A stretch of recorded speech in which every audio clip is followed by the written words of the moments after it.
Dalam Bapa dan Putra dan Kudus. Amin. Bapa di surga, kami ucap syukur dan terima kasih bahwa kami boleh mengalami pengalaman-pengalaman pahit, menyedihkan dengan sesama saudara kami ataupun dengan siapapun juga.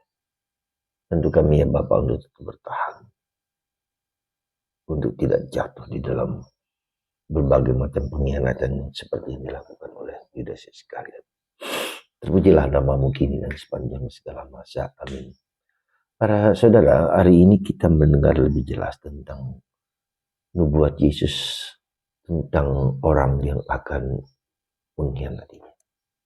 Kita sebut jelas Yudas Iskariot.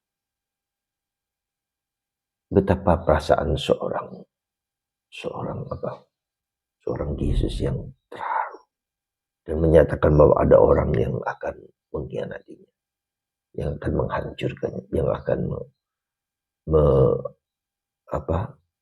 membuat dia menderita. Ya. Dan itu dirasakan oleh orang yang dekat justru dengan dia. Kita sudah mengatakan kemarin bahwa Yudas adalah orang yang dekat, yang sebetulnya mencintai Yesus, sangat mencintai Yesus. Tapi cara dia mencintai menjadi sangat tidak mudah dimengerti. Ya, dia pemegang uang dari para rasul, bendahara, dan dia menggunakan uang itu untuk kepentingan sendiri. Ada usaha kegagalan orang untuk bisa kegagalan orang untuk sungguh-sungguh mengikuti Yesus. Ya. Dan itu pula yang menjadi perhatian kita, menjadi pemikiran kita. Ya.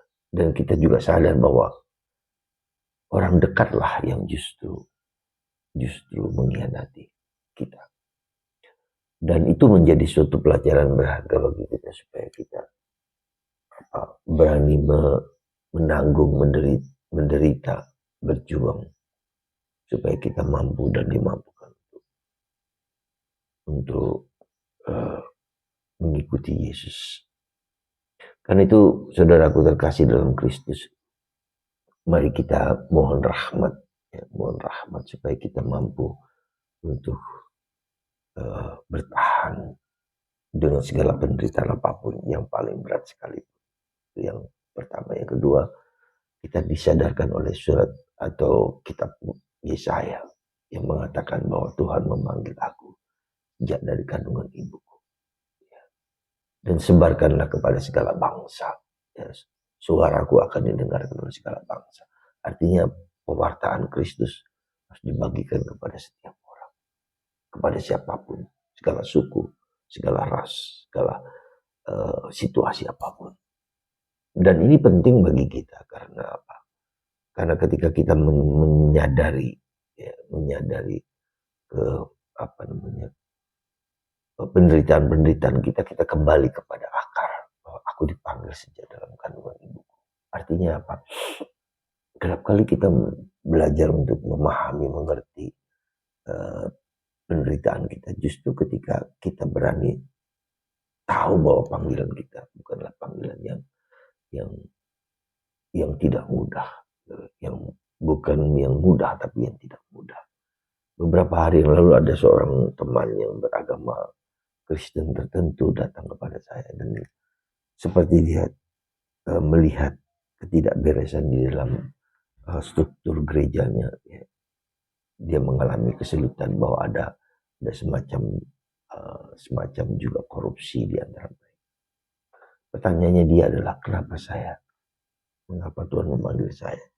Saya kenal dia sebagai orang yang baik, yang mau bertumbuh berkembang dalam iman. Tetapi kita bisa melihat bahwa dia dipanggil untuk membaharui gereja. Itu panggilan Tuhan. Jalankan, ya, dengan penuh iman, tapi juga dengan doa. Karena ini kita berhadapan dengan bukan hanya dengan secara fisik, secara kelihatan. Ya, kerap kali ada suatu dinamika di mana bukan lagi kita berjuang, bukan lagi yang kelihatan, tapi dengan roh lain yang tidak berkenan di hati Tuhan. itulah yang seringkali menjadi pergulatan kita. Semoga kita terus berjuang ketika kita berjuang kalau itu benar, dan kita sadari bahwa memang harus ada perjuangan di mana bukan aku yang menjalani, tapi aku dipanggil dengan memakai kuasa Tuhan supaya segala sesuatu berjalan baik. Semoga Tuhan memberkati kita dan terus berjuang, dan kita dibawa untuk dalam perjuangan itu bersama Kristus, oleh Kristus, dengan Kristus. Tuhan memberkati Anda semua dalam nama Bapa, Putra, dan Roh Kudus. Amin.